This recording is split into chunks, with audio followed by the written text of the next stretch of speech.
ნოვოსიბირსკში დაიწვა ქარხანა, რომელიც რუსეთის თავდაცვის ინდუსტრიას სამხედრო სამრეწველო მასალით ამარაგებდა. შენობა მთლიანად განადგურებულია. ქარხანა უკრაინის საზღვრიდან 3500 კილომეტრითაა დაშორებული. ხოლო ოქტომბერში ეს არის რუსეთის მთავარ სამრეწველო ქარხნებზე გაჩენილი მესამე მასშტაბური ხანძარი.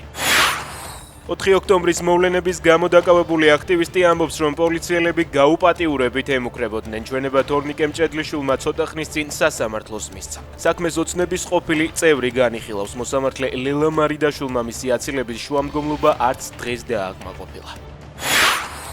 ხვალიდან საქართველოში ამინდი უარესდება. 11 ოქტომბრის ჩათვლით მოსალოდნელია წვიმა, ზღვაზე კი 4-დან 6 ბალამდე შტორმი. გარემოს ეროვნული სააგენტო მოსახლეობას სიფრთხილისკენ მოუწოდებს.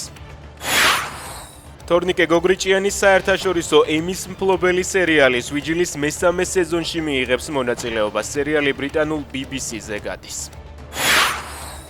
არქეოლოგებმა თურქეთში გევერნიკის ციხეში ქართველი მეფის აშოტ დიდი კურაპალატის საფლავი აღმოაჩინეს. სამარხი დიდი ხნის განმავლობაში დაკარგული იყო. აღმოჩენა პირველი დადასტურებაა იმ ისტორიული წყაროების, რომლებიც მეფე აშოტის დაკრძალვას აღწერენ არტანუჯში.